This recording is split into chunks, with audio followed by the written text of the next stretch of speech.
హైదరాబాద్ ముషీరాబాద్ పరిధిలో రెవెన్యూ అధికారులు నిర్మాణాలు కూల్చివేస్తున్నారు. గాంధీనగర్, వివేకానంద నగర్ లో ఇళ్లను నేలమట్టం చేస్తున్నారు. గత 70 ఏళ్లుగా నివాసం ఉంటున్న మా ఇళ్లను కూల్చివేస్తున్నారని దళిత కుటుంబాలు ఆరోపిస్తున్నాయి. అటు హైకోర్టులో ఇదే విషయంపై కేసు పెండింగ్ లో ఉన్నప్పటికీ రెవెన్యూ అధికారులు అత్యుత్సాహంతో కూల్చివేతలు చేపట్టారని స్థానికులు ఆగ్రహం వ్యక్తం చేస్తున్నారు.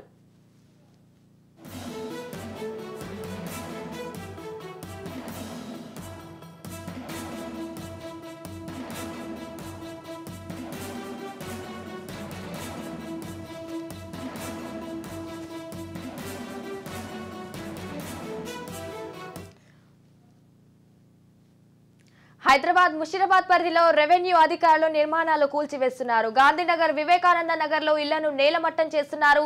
గత 70 ఏళ్లుగా నివాసం ఉంటున్న మా ఇళ్లను కూల్చివేస్తున్నారని దళిత కుటుంబాలు ఆరోపిస్తున్నాయి. అటు హైకోర్టులో ఇదే విషయంపై కేసు పెండింగ్ లో ఉన్నప్పటికీ రెవెన్యూ అధికారులు అత్యుత్సాహంతో కూల్చివేతలు చేపట్టారని స్థానికులు ఆగ్రహం వ్యక్తం చేస్తున్నారు.